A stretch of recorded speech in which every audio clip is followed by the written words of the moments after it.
matchmaking untuk mencari mitra kegiatan Kampus Merdeka. Jadi udah kita sediakan platform-platform online dan platform offline untuk saling bertemu, berbaur, dan berinovasi. Temukanlah program-program di mana kita bisa memberikan mahasiswa kita kesempatan belajar di luar kampus. Dan bagi mahasiswa, saya nggak tahu mau bilang apa lagi buat mahasiswa. Kalau Anda nggak mendaftar sih ruginya luar biasa sih.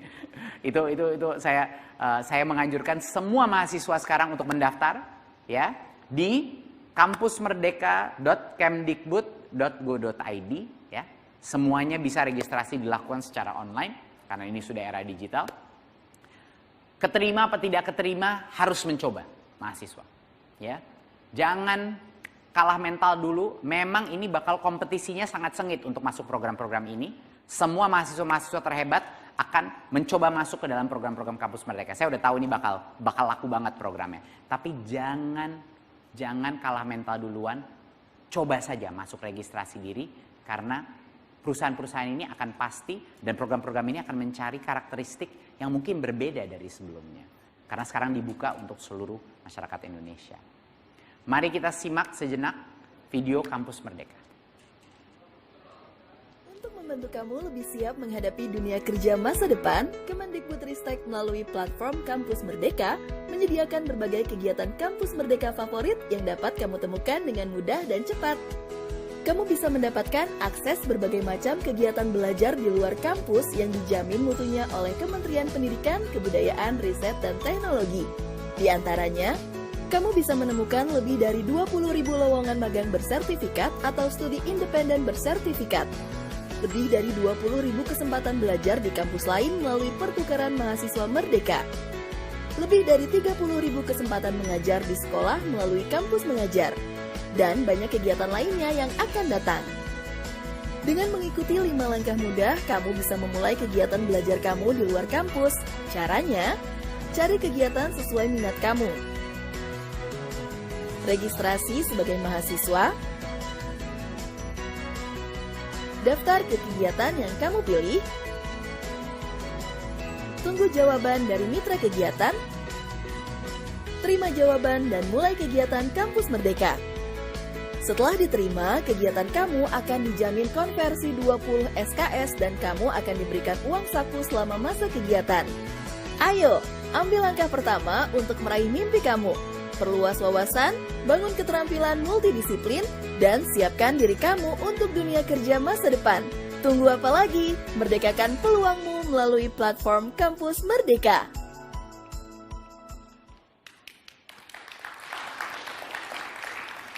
Terima kasih. Sekian paparan dari saya. Saya cuma ingin mengingatkan sekali lagi visi besar kita, bahwa kalau kita berhasil dengan dukungan industri, organisasi, BUMN, dukungan universitas, dukungan mahasiswa, dan dukungan orang tua daripada mahasiswa tersebut, Indonesia bisa menjadi percontohan dunia terhadap suatu sistem pendidikan tinggi yang paling terbuka, yang paling multidisipliner, dengan ekosistem yang luar biasa variatifnya. Kita bisa menjadi percontohan dunia, Bapak Ibu. Dan itu adalah harapan saya untuk negara Indonesia. Jangan hanya mengejar ketertinggalan saja, tapi kita menjadi pionir di dalam beberapa aspek. Selamat dan selamat mengikuti acara Festival Kampus Merdeka. Kami tunggu partisipasi semua di dalam program-program ini. Terima kasih. Wassalamualaikum warahmatullahi wabarakatuh. Om Shanti Shanti Shanti Om Namo Buddhaya.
Assalamualaikum warahmatullahi wabarakatuh. Salam sejahtera bagi kita semua. Om Swastiastu, Namo Buddhaya, salam kebajikan, Rahayu. Selamat pagi, saya Nadiem Anwar Makarim, Menteri Pendidikan, Kebudayaan, Riset, dan Teknologi. Saat ini kami berada di ruangan yang sudah menerapkan protokol kesehatan yang sangat ketat, termasuk disediakan pembatas tembus pandang di antara para narasumber, dan sudah melakukan tes PCR dengan hasil negatif, Alhamdulillah. Untuk itu, izinkan kami untuk membuka masker.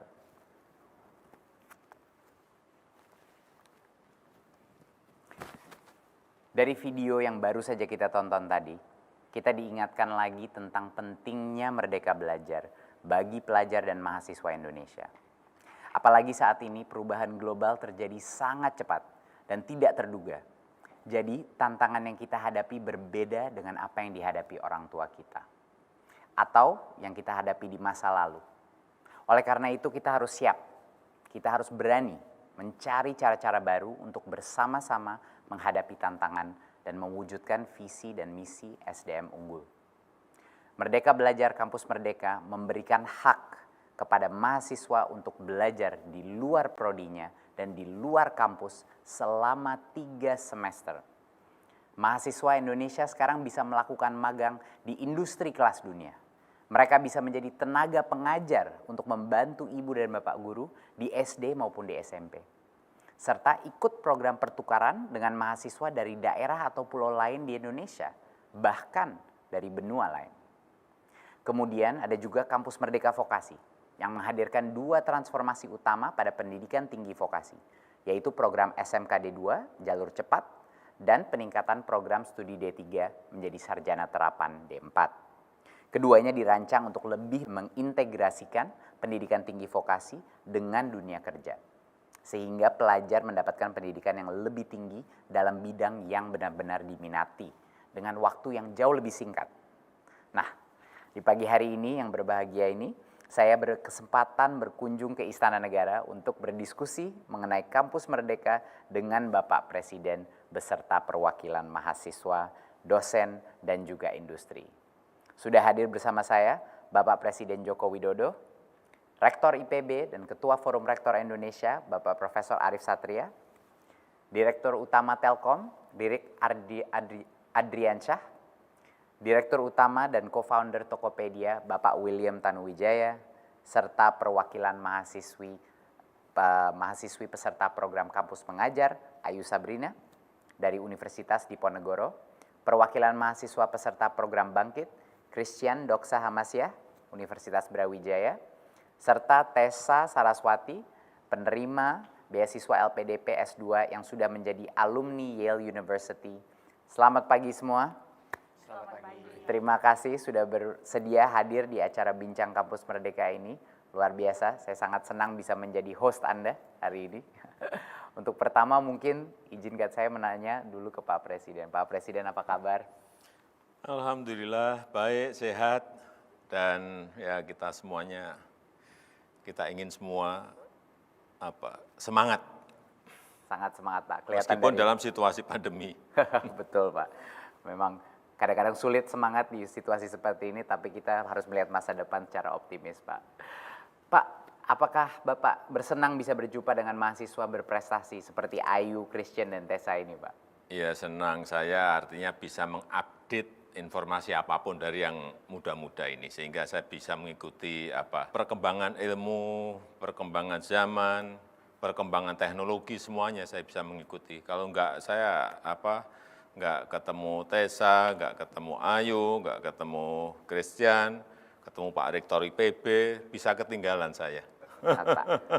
Harus selalu menjadi pembelajar yang kuat, mengupdate selalu informasi, kemudian selalu mengupdate teknologi-teknologi yang baru, harus tahu. Pak. Nah Pak Presiden, izinkan saya membuka diskusi hari ini Pak, dengan bertanya ke Bapak dulu. Pak Presiden, sebenarnya apa harapan Bapak terhadap kompetensi lulusan dari perguruan tinggi di masa yang akan datang? Seperti apa lulusan kita seharusnya Pak?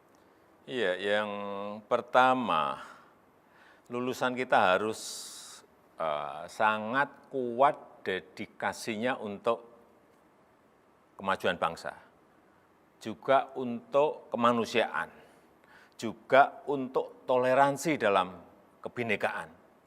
Itu watak yang tidak boleh ditawar. Yang kedua, lulusan kita harus memiliki karakter dan skill pembelajar yang kuat. Tadi sudah saya sampaikan, selalu belajar hal yang baru, mengupdate pengetahuan.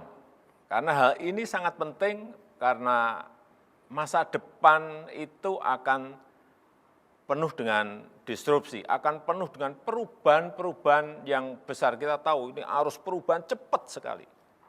Bahkan penuh dengan kompetisi. Tanpa belajar terus-menerus, ya, lulusan kita akan tertinggal oleh perkembangan iptek yang sekali lagi perkembangannya sangat pesat sekali. Yang ketiga, lulusan kita bukan hanya mempunyai kemampuan akademik,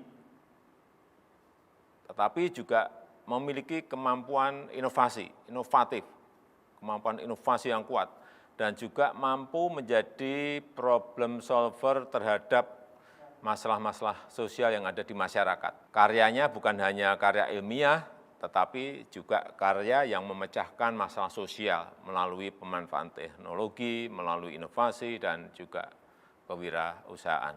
Kemudian yang keempat, lulusan kita harus menguasai iptek yang terbaru. Iptek tapi yang terbaru. Mungkin saja iptek terbaru itu belum dikuasai oleh kampus, maaf Pak Rektor. Bisa saja. Tapi sudah berkembang di dunia industri. Oleh karena itu, keterlibatan industri dalam pendidikan di kampus sangatlah penting. Juga kerjasama antar kampus untuk mempercepat proses pengembangan dan penguasaan iptek terbaru.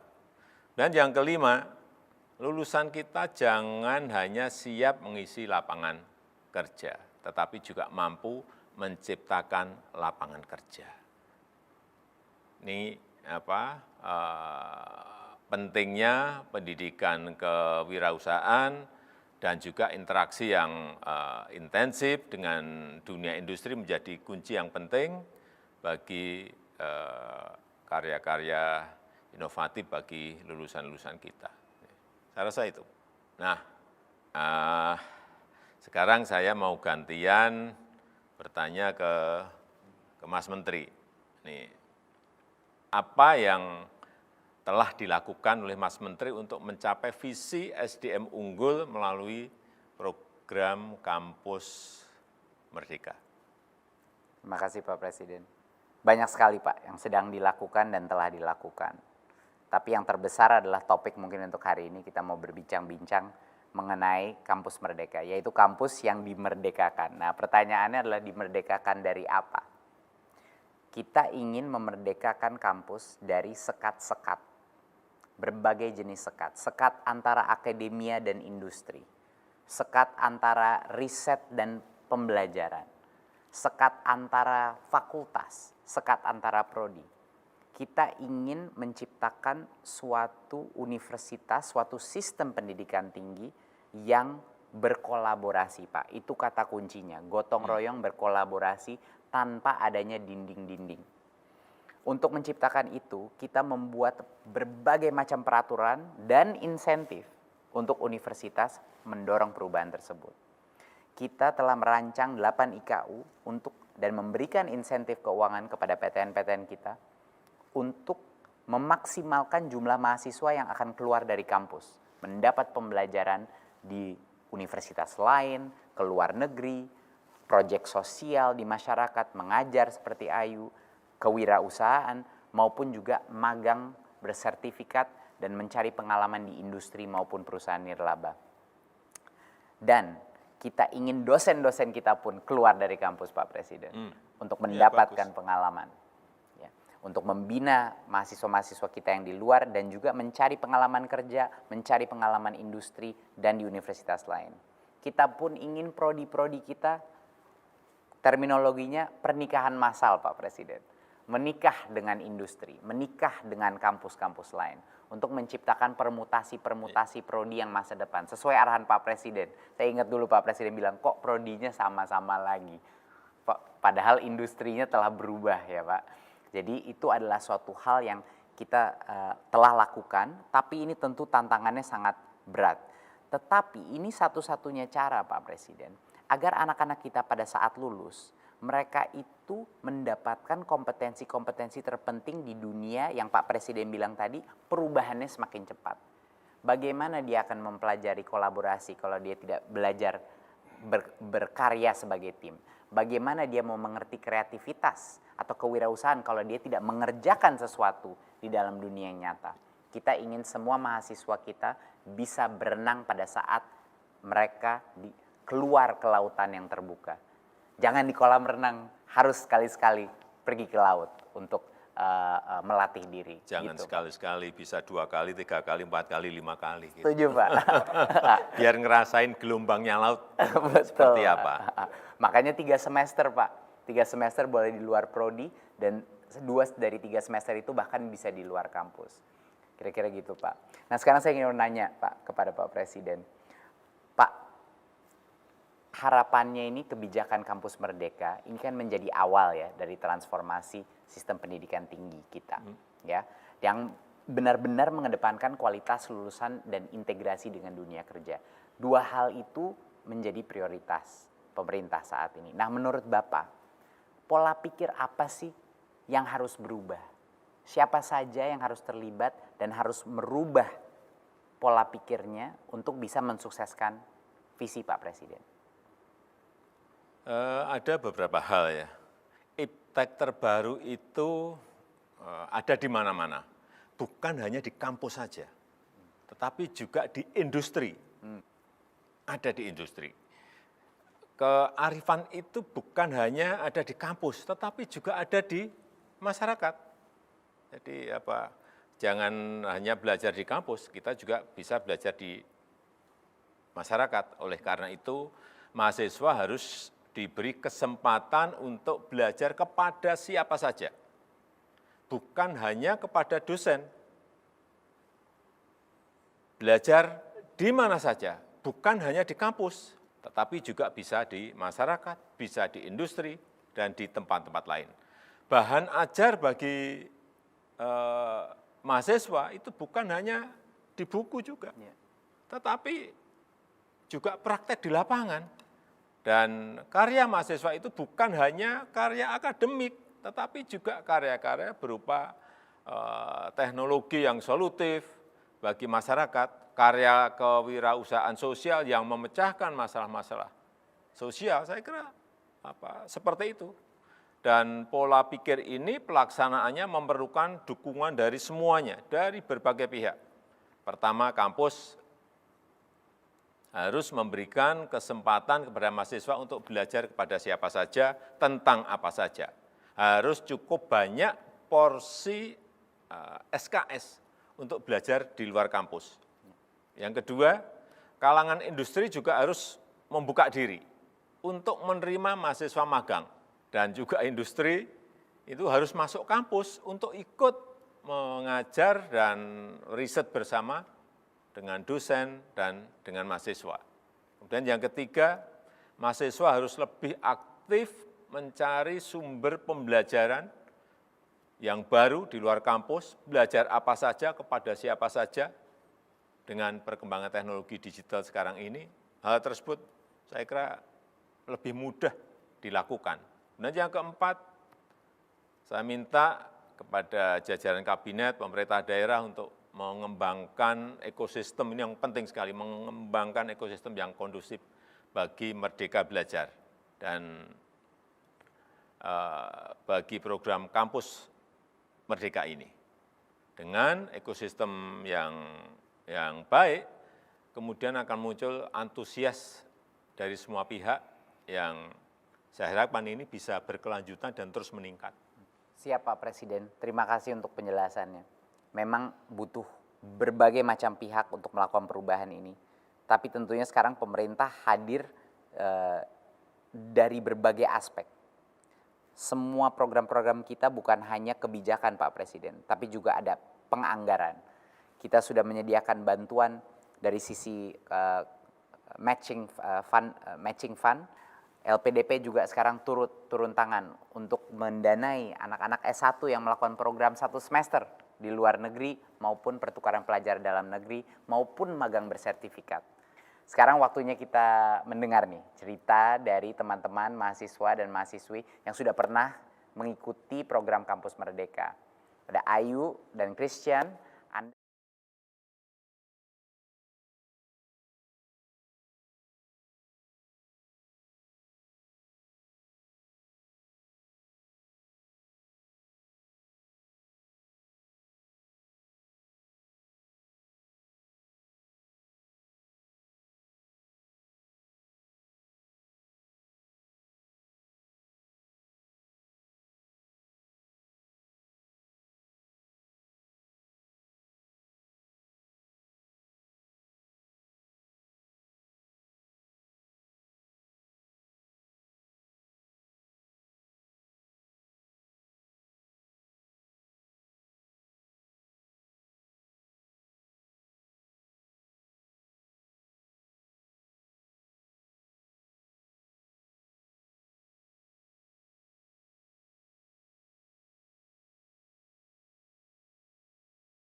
Yang lainnya, peserta yang lainnya join, bisa dibuka sesi tanya jawab. Untuk berapa menit Bu Alia?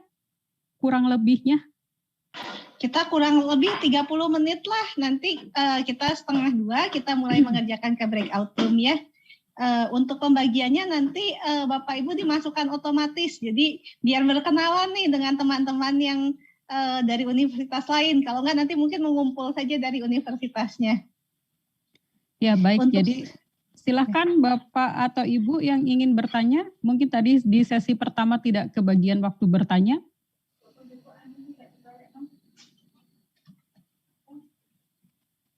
Ini Universitas Siliwangi, silahkan.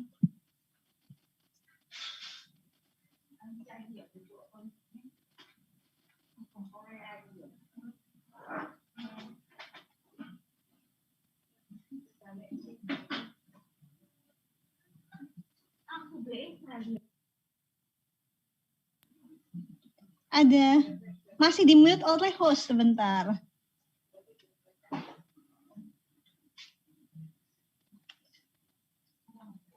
Baik Bu, Assalamualaikum warahmatullahi wabarakatuh. Waalaikumsalam warahmatullahi wabarakatuh, Bapak. Ini baru sekarang saya nih dapat waktu untuk bertanya langsung ke Bu Alia. Bu Alia, tadi ada hal ini saya tanyakan di ujian atau di latihan ya, ada tugas tadi. Saya terbiasa menyimpan di aplikasi online seperti quizzes.com, Bu. Oke. Nah, apakah bisa masukkan langsung linknya saja tautannya ke sana? Karena Bisa. ketika seperti quizzes.com itu kan punya kode, Bu. Dia kan random, jadi kalau masuk Betul. quizzes dia langsung, nah apakah ketika dimasukkan itu kode otomatis ikut masuk atau anak-anak harus konfirmasi kode lagi? Itu yang pertama ya Bu ya. Kemudian yang kedua, tadi untuk yang video conference saya menggunakan Zoom meeting. Apakah ketika klik Zoom meeting yang saya sediakan linknya, itu masih tetap membutuhkan username dan passwordnya Bu? Maksud saya link code sama password di link Zoom yang kita punya. Begitu Bu Alia. Jadi saya coba tetap minta password lagi Bu.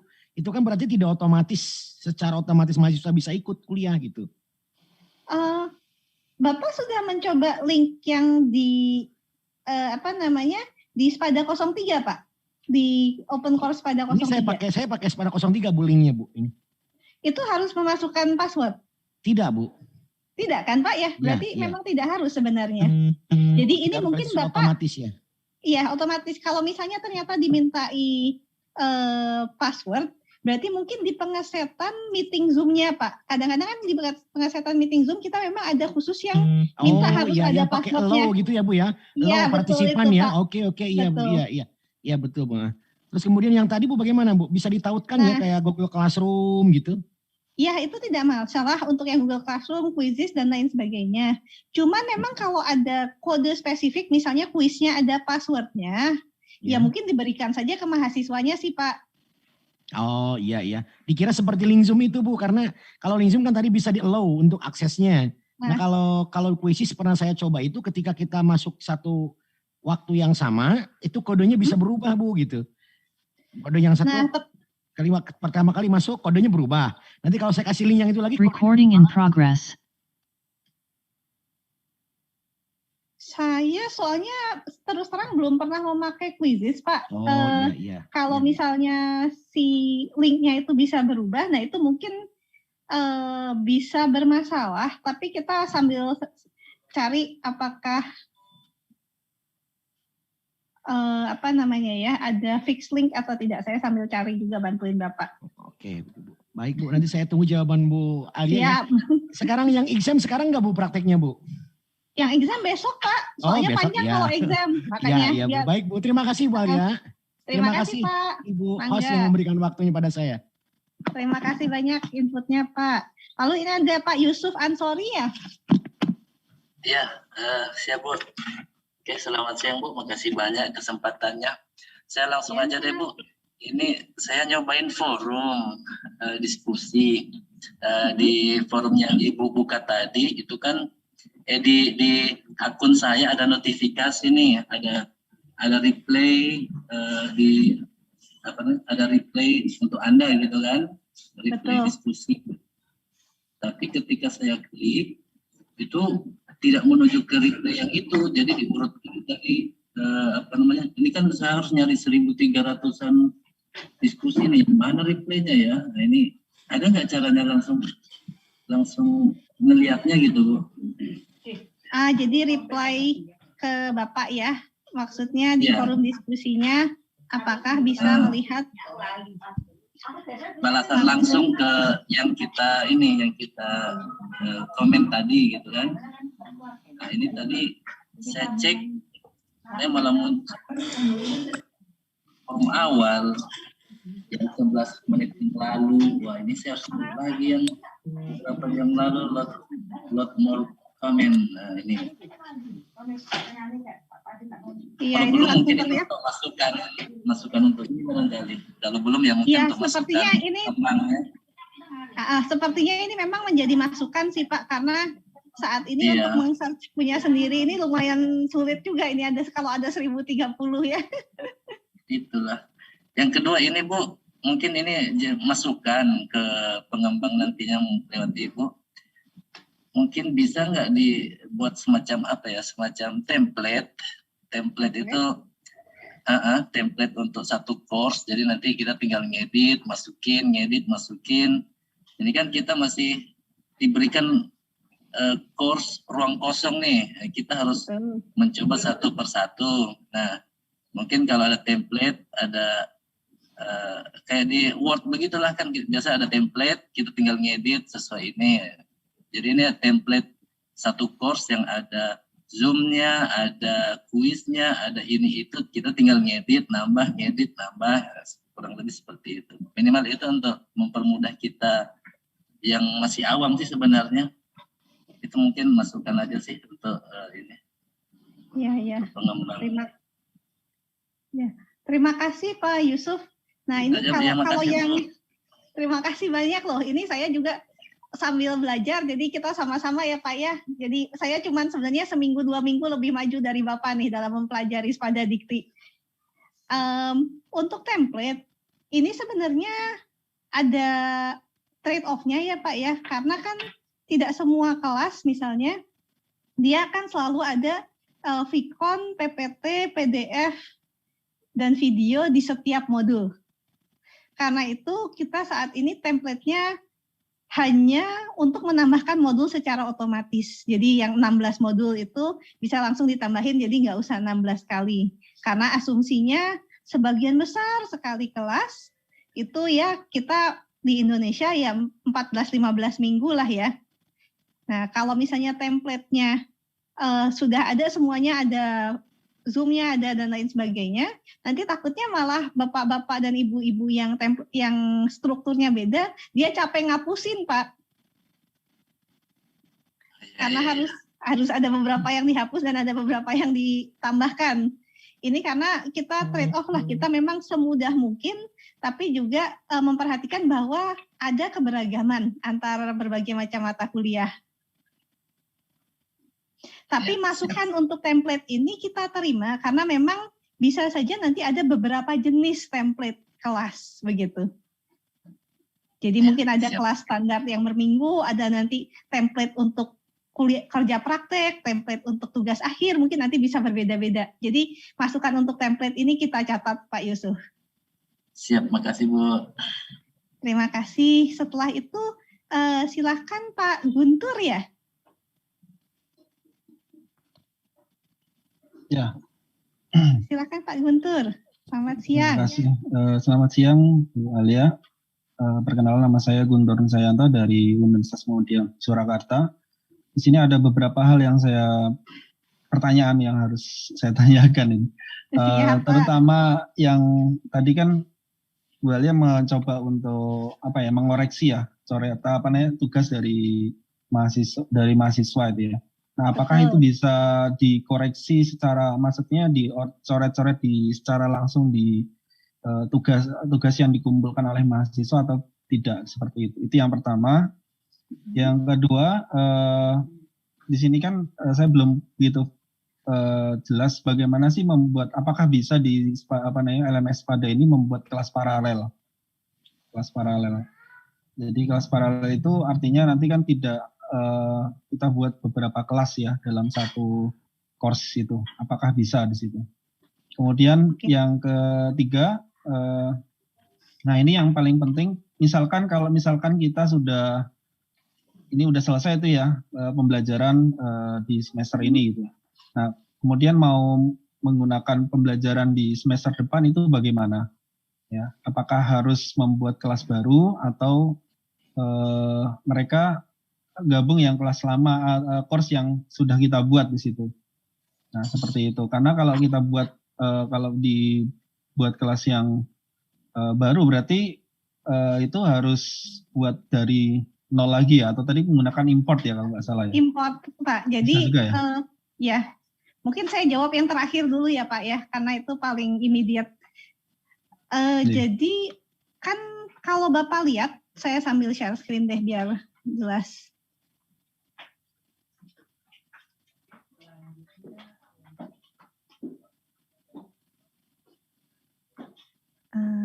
Sebentar. Share screen, share. Saya kembali ke homepage. Nah, di homepage ini sebelah kiri, Pak, ada My Courses ya. Ya. Nah, di sini terlihat ada active courses dan inactive courses. Ini sekarang adalah kelas yang aktif dalam tanda kutip semester ini, Pak, kalau active courses. Nanti kalau ganti semester, si kelas ini, anatomi dan fisiologi ini, akan berpindah ke inactive courses. Terus kalau Bapak memang mengajar kelas yang sama di semester depannya, si kelas baru itu akan muncul di active courses. Sementara kelas yang lama yang dari semester kemarin akan terarchive di inactive courses. Nah, si kelas baru ini kosong, Pak. Nah, tapi apa yang bisa kita lakukan?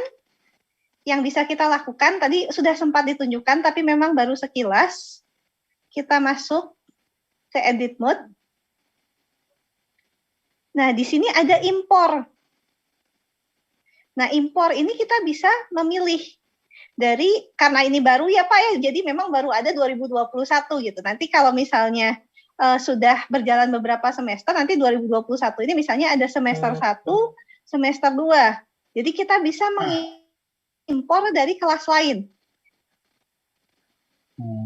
Di sini kita hanya bisa mengimpor dari open course atau kelas yang pernah kita ajar. Jadi nanti bisa dipilih dari sini, saya misalnya mau mengimpor dari mana nih. Terbayang ya Pak ya? Ya, itu untuk membuat inaktif itu berarti ada settingannya nggak Bu Ani? Otomatis Pak, soalnya jadi yang namanya Spada Dikti ini namanya Learning Management System. Jadi ini untuk menyimpan konten dan melaksanakan kegiatan pembelajaran. Tapi dia disinkronkan dengan database administratifnya Pak, yang tugasnya pendaftaran dan lain sebagainya. Pembagian DPK kuliah, nah itu sistem yang disinkronkan dengan Spada Dikti. Jadi nanti Spada Dikti itu menyedot datanya, mensinkronkan dari situ. Begitu semester habis, dia pindah ke inaktif.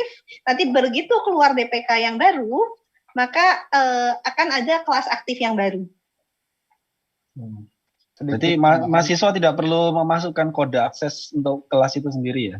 Tidak perlu Pak. Saya juga dulu kalau Moodle tuh suka, Bu ini kode aksesnya apa? Saya sebelumnya pernah memakai Moodle, pernah pakai MS Teams. Jadi paham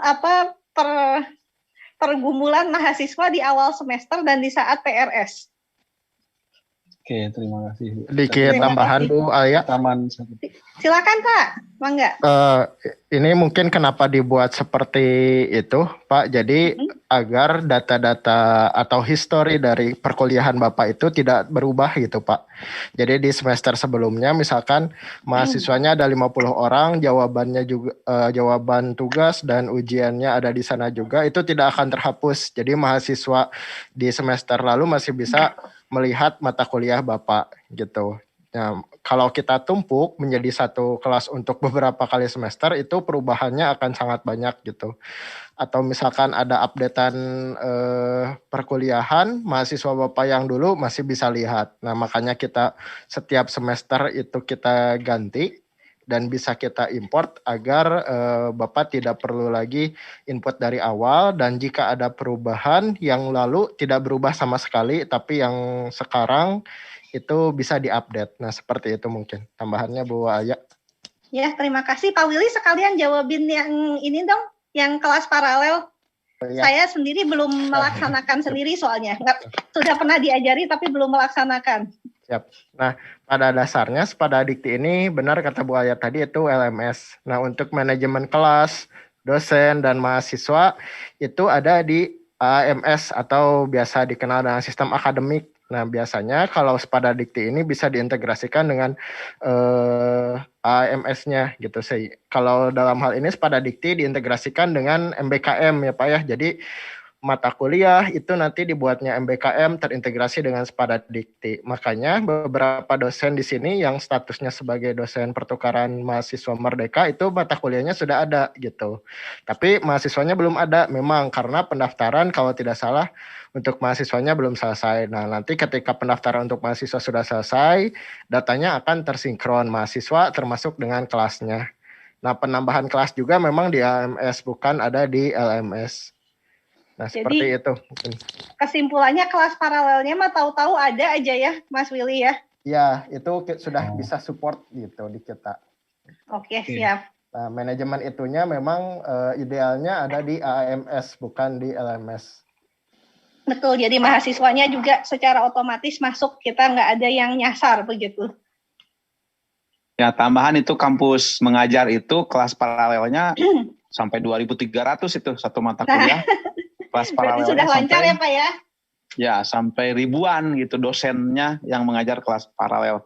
Dan satu lagi mungkin tadi ada beberapa miskomunikasi bahwa yang namanya kelas ini kita benar-benar mengikuti patuh terhadap AAMS-nya. AAMS kita ini adalah dalam hal ini MBKM yang PMM dalam negeri. Jadi begitu sistem dari Pak Ilham, Mas Martin di sana mengirim ke sini 6.600 dosen dan di dalamnya mengampu 6.600 mata kuliah, di masing-masing ada yang 40 mahasiswa, ada yang 20, ada yang 60 misalnya ya. Ya sudah, itu yang kita patuhi, nanti dosen tidak bisa lagi menambah atau mengurangi mahasiswa tersebut karena kita sinkron dengan AAMS-nya. Kalau yang ingin Ibu dan Bapak bebas merdeka, maka dibuatlah sebagai open course, nanti yang enroll dan lain-lain itu bebas mahasiswanya memilih. Demikian tambahannya Bu Alia. Terima kasih Pak, menjelaskan lebih jauh. Oke, mungkin Pak Dira lalu Bu Yuli, habis gitu kita breakout room sepertinya. Yang tadi coret bisa nggak Bu untuk mengoreksi gitu ya? Mengoreksi tugas. Ketinggalan tadi ya. Ini mengkoreksi coret-coret annotate di filenya ya Pak ya? Ya, di tempat LMS-nya itu sendiri. Oh, saat ini jadi belum Pak? Oh, belum ada ya? Okay. Untuk annotate di langsung PDF-nya atau PPT-nya gitu ya? Bisanya baru komen Pak. Oh, komen. Oke, terima kasih. Terima kasih. Silahkan Pak Dira. Iya Ibu Alia, terima kasih. Selamat siang Ibu. Mohon maaf ya tadi pagi dipikir Bu Dira. Iya Ibu lagi masak. Sorry joke aja. Ini saya tidak tahu kok kamera saya on tapi kok gambar saya tidak muncul jadi ya. Enggak apa-apa Pak, monggo Pak. Iya, Ibu terima kasih kesempatannya. Jadi hampir mirip sebenarnya dengan penanya sebelumnya. Sudah saya tanyakan di chat juga tentang import tadi Ibu. Tapi import yang lintas platform begitu ya. Jadi maksud saya misalnya import dari LMS. Saya kemarin kebetulan ada di Spada Kemdikbud Ibu ya. Atau mungkin dari LMS di Universitas kami. Saya dari UKDW Yogyakarta Ibu. Jadi apakah dimungkinkan melakukan import itu karena di Spada Kemdikbud ada fitur itu gitu ya. Kita dapat secara gelondongan begitu memindahkan kelas kita, LMS kita yang dari Uni ke Spada Kemdikbud. Apakah di Spada Dikti ini ada kemungkinan hal seperti itu sehingga tadi yang inactive course mungkin siapa tahu kita akan melakukan updating juga akan memudahkan ke depannya seandainya ada inactive course kita yang di kampus begitu kemudian updating sedikit di lokal untuk kemudian kita upload di Spada Dikti ini ya. Satu itu Ibu dan tadi juga sudah banyak ditanyakan kemungkinan untuk melakukan atau membuat soal-soal yang short answer atau paragraf Ibu ya. Jadi apakah itu memungkinkan di pada Spada Dikti ini karena sepertinya masih seperti multiple choice atau yang sekilas tadi memang ada penilaian konten dan struktur begitu ya. Mungkin sangat subjektif begitu kalau seandainya dikoreksi oleh entah kita ataupun asisten kita untuk pekerjaan mahasiswa yang ya saya intinya ingin supaya lebih baiknya bagaimana ya kita di Spada Dikti untuk memunculkan opsi yang seperti terus terang saya terbiasa menggunakan Google Classroom dan di sana ada ya assignment-nya, kemudian ya akhirnya saya seperti yang saya tulis di discussion di Mahir menggunakan ini, yang terjadi adalah tanda petik begitu merusak mata begitu, karena betul-betul harus spend time untuk membaca begitu, memelototin laptop atau PC kita untuk melakukan koreksi untuk soal-soal yang memang membutuhkan analisa ataupun sintesis dari mahasiswa. Itu saja sih Ibu. Jadi kerinduannya adalah bagaimana ini dapat diimprove ke depannya untuk Sepada Dikti untuk jenis-jenis soal yang agak hot begitulah. Terima kasih Ibu. Siap, terima kasih. Saya coba jawab satu-satu ya. Hanya Bapak. 2 kok Ibu. Iya. Ada 3 sih sebenarnya. Yang di tengah yang discussion, tapi itu Mas sudah terjawab more or less ya. Ini memang fiturnya harus diperbaiki kesimpulan yang discussion. Oke. Yang pertama tentang impor. Nah, kalau yang tentang impor ini, kalau yang otomatis itu bisa dari Sepada Dikti ke Sepada Dikti. Jika yang difasilitasi, sebenarnya kita sudah bisa fitur impor dari LMS yang berbasiskan Moodle, Pak. Jadi contohnya Sepada Indonesia itu berbasiskan Moodle, dan beberapa universitas di Indonesia juga berbasiskan Moodle. Itu bisa difasilitasi karena strukturnya sama. Jadi kalau kita lihat di Moodle kan ada week 1, week 2, week 3, week 4. Jadi miriplah sebenarnya strukturnya, cuman di Sepada Dikti lebih sederhana begitu ya. Jadi bisa dipindahkan di port. Nah, tapi kalau beberapa yang lain misalnya seperti Schoology atau MS Teams, itu strukturnya agak berbeda. Sehingga kalau yang kayak MS Teams itu memang dengan sangat menyesal belum bisa, kita harus re-upload. Ya. Kami sudah berbasis Moodle Ibu, dan tadi saya coba-coba begitu kok belum ada ya, tidak saya temukan. Iya, memang fitur individunya belum ada, tapi bisa difasilitasi. Kang Willy konfirmasi bisa ya? Yang sudah kita lakukan integrasi beberapa minggu kemarin itu antara Sepada Indonesia dengan Sepada Dikti gitu Bu.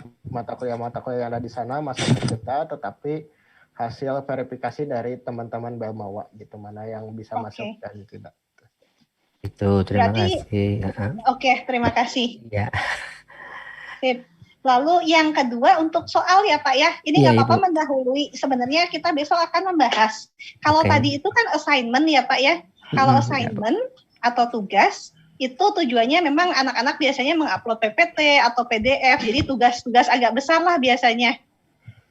Nah, kalau nanti kita yang besok itu kita bahas quiz dan exam.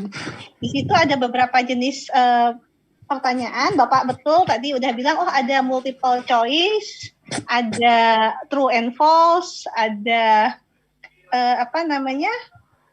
multiple answer ya, checkbox. Tapi juga ada, kalau Bapak lihat nanti besok kita lihat lebih lanjut, ada exact answer dan ada juga essay. Cuman memang kalau esai itu ya dinilainya manual sih Pak. Karena AI kita belum nyampe ke sana lah untuk memeriksa esai dari segala macam subjeknya. Ada matematika, ada bahasa Indonesia, bahasa Inggris. Jadi kalau soalnya paragraf sebenarnya bisa. Kalau jawabannya exact. Atau esai. Ya, jadi nanti besok kita lihat lagi, kita explore lebih lanjut lagi. Tapi jawaban singkatnya kemungkinan bisa soal yang Bapak maksud. Tergantung derajat kerumitannya. Oke, baik ya. Terima kasih. Iya, terima kasih juga Ibu. Punten Bu Yuli, maaf lama menunggu, silakan. Ya, terima kasih Bu Alia. Yang pertama terkait untuk soal Bu Alia. Untuk soal tadi sepertinya belum dijelaskan jika kita mau memasukkan soal berupa gambar. Misalkan gambar anatomi gitu, yang nantinya mahasiswa diminta untuk bisa multiple choice memilih mana dari organ itu atau mungkin bisa isi.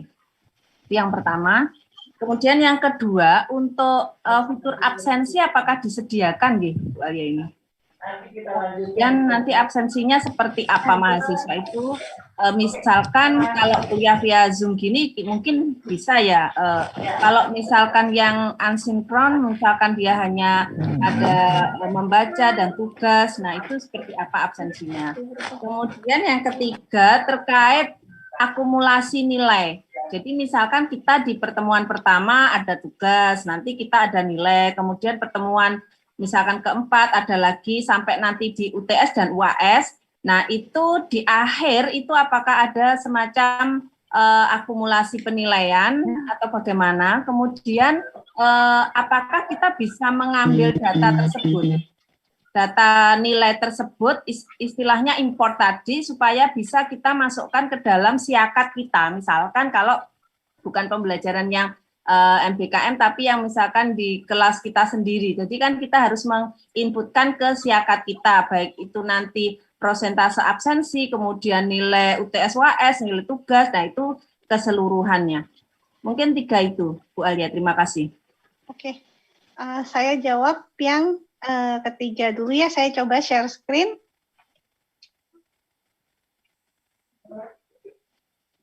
Nah, di Spada Dikti, untuk mengumpulkan nilai, Bu, tadi mungkin terlewat ya, karena ini, di sini ada course gradebook, Bu. Nah, jika kita buka course gradebook ini, kita bisa memberikan tugas-tugas apa saja yang dilakukan, lalu nanti masing-masing kita berikan bobot.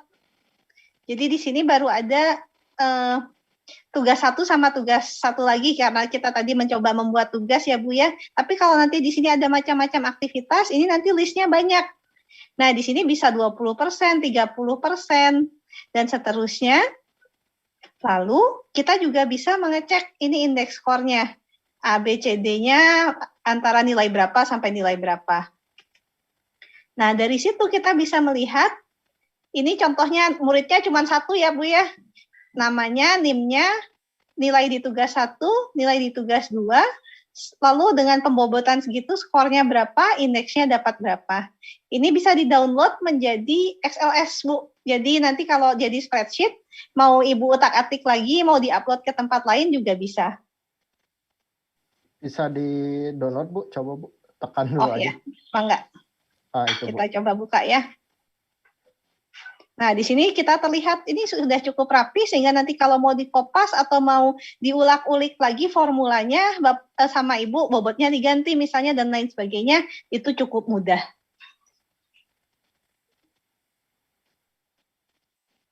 Oke. Dengan Excel Bu itu? Ya, ini Excel Bu. Oh, Excel. Oh, iya. Ya, jadi ini Excel. Jadi, insya Allah praktis begitu. Oke.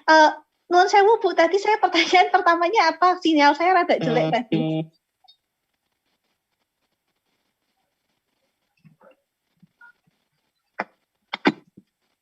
Maaf, Suaranya termute, Bu. Pertanyaan ataupun soal yang kita menguploadkan gambar. Bisa gambar Bu, untuk nanti menjelaskan gambar gitu. Bisa sih Bu, untuk di soal atau di tugas, itu bisa kita memberikan gambar. Jadi di sini kalau kita edit assignment Bu, ya. Ini saya di dalam assignment yang tadi ya Bu ya. Oh ya. Nah di sini ada gambar gunung nih Bu. Oh itu, Nah kita bisa masukin gambar. Ya oke. Jadi misalnya jangan foto saya ya yang masuk ya, misalnya gambar ini aja wis, si picture ini. Nah dia di tugasnya sekarang ada gambarnya.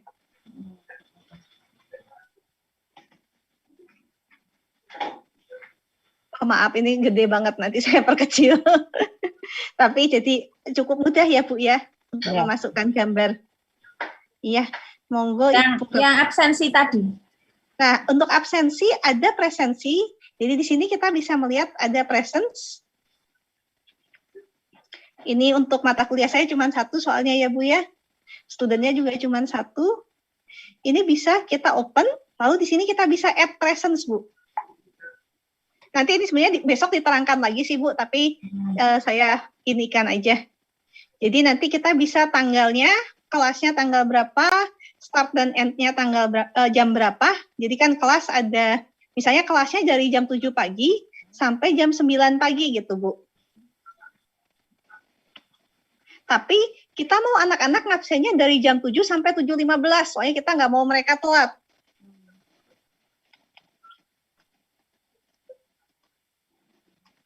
Jadi ngabsennya cuman punya waktu 5 menit nih. Kalau mereka telat 5 menit dianggap nggak absen misalnya. Kalau ibu orangnya strict gitu ya. Tapi bisa juga sih, malah misalnya ini bisa ngabsen dari jam 7 sampai jam 10 gitu. Jadi anak-anak sesudahnya mau ngabsen pun boleh. Nah, caranya ngabsen gimana? Nah, kita bisa ngasih tahu nih, untuk pertemuan tanggal 15 kita membahas minggu 1. Terus caranya mengabsen bagaimana? Ada beberapa cara.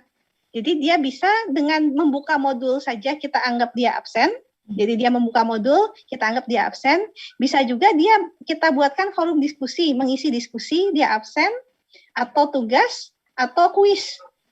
Jadi ada beberapa cara untuk absen. Paling gampang memang read modul. Modulnya modul mana? Ya ini modul 1 nih.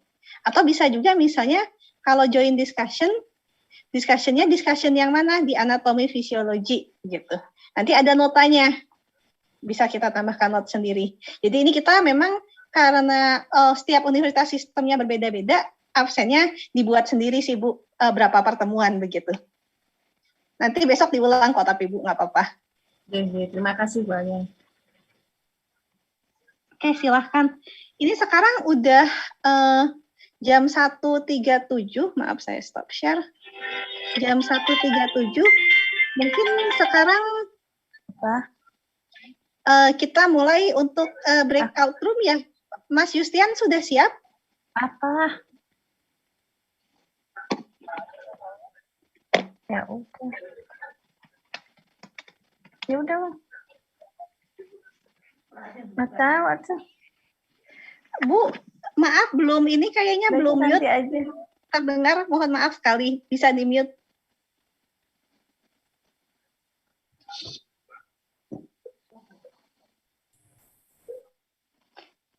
Oke.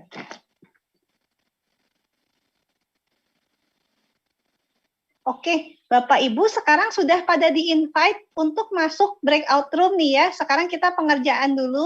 Kita kira-kira sampai jam 2:30, lalu nanti kita berkumpul lagi diskusi sebentar. Jadi ini untuk mengerjakan sambil bisa bertanya-tanya juga ke masing-masing pemandu. Pertanyaan yang tersisa di chat akan saya jawab melalui chat juga. Kalau nanti ada yang pertanyaan sisa, kita bisa lanjutkan jam 2:30. Silahkan join ya Bapak Ibu ya.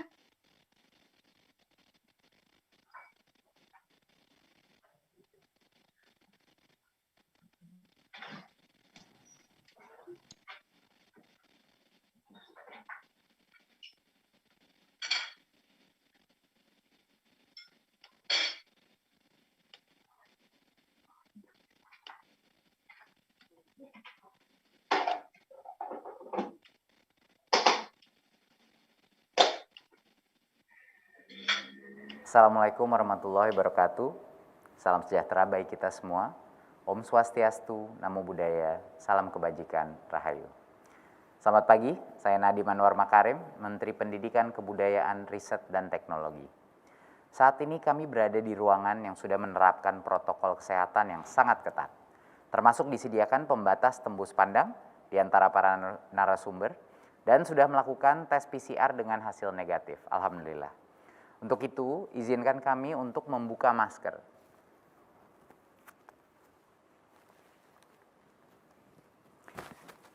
Dari video yang baru saja kita tonton tadi, kita diingatkan lagi tentang pentingnya merdeka belajar bagi pelajar dan mahasiswa Indonesia. Apalagi saat ini perubahan global terjadi sangat cepat dan tidak terduga. Jadi tantangan yang kita hadapi berbeda dengan apa yang dihadapi orang tua kita atau yang kita hadapi di masa lalu. Oleh karena itu kita harus siap, kita harus berani mencari cara-cara baru untuk bersama-sama menghadapi tantangan dan mewujudkan visi dan misi SDM unggul. Merdeka Belajar Kampus Merdeka memberikan hak kepada mahasiswa untuk belajar di luar prodinya dan di luar kampus selama 3 semester. Mahasiswa Indonesia sekarang bisa melakukan magang di industri kelas dunia. Mereka bisa menjadi tenaga pengajar untuk membantu ibu dan bapak guru di SD maupun di SMP. Serta ikut program pertukaran dengan mahasiswa dari daerah atau pulau lain di Indonesia, bahkan dari benua lain.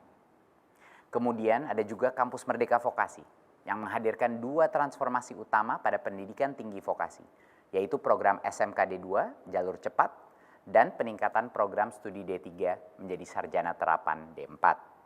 Keduanya dirancang untuk lebih mengintegrasikan pendidikan tinggi vokasi dengan dunia kerja, sehingga pelajar mendapatkan pendidikan yang lebih tinggi dalam bidang yang benar-benar diminati dengan waktu yang jauh lebih singkat. Nah, di pagi hari ini yang berbahagia ini, saya berkesempatan berkunjung ke Istana Negara untuk berdiskusi mengenai Kampus Merdeka dengan Bapak Presiden beserta perwakilan mahasiswa, dosen, dan juga industri. Sudah hadir bersama saya Bapak Presiden Joko Widodo, Rektor IPB dan Ketua Forum Rektor Indonesia, Bapak Profesor Arif Satria, Direktur Utama Telkom, Dirik Adriansyah, Direktur Utama dan Co-founder Tokopedia, Bapak William Tanuwijaya, serta perwakilan mahasiswi peserta program Kampus Mengajar, Ayu Sabrina, dari Universitas Diponegoro, perwakilan mahasiswa peserta program Bangkit, Christian Doksa Hamasyah, Universitas Brawijaya, serta Tessa Saraswati, penerima beasiswa LPDP S2 yang sudah menjadi alumni Yale University. Selamat pagi semua. Terima kasih sudah bersedia hadir di acara Bincang Kampus Merdeka ini. Luar biasa, saya sangat senang bisa menjadi host Anda hari ini. Untuk pertama mungkin izinkan saya menanya dulu ke Pak Presiden. Pak Presiden, apa kabar? Alhamdulillah, baik, sehat, dan ya kita semuanya, kita ingin semua semangat. Sangat semangat, Pak. Kelihatan meskipun dalam situasi pandemi. Betul, Pak. Memang kadang-kadang sulit semangat di situasi seperti ini, tapi kita harus melihat masa depan secara optimis, Pak. Pak, apakah Bapak bersenang bisa berjumpa dengan mahasiswa berprestasi seperti Ayu, Christian, dan Tessa ini, Pak? Iya, senang. Saya artinya bisa mengupdate informasi apapun dari yang muda-muda ini, sehingga saya bisa mengikuti perkembangan ilmu, perkembangan zaman, perkembangan teknologi, semuanya saya bisa mengikuti. Kalau enggak, saya nggak ketemu Tessa, nggak ketemu Ayu, nggak ketemu Christian, ketemu Pak Rektor IPB, bisa ketinggalan saya.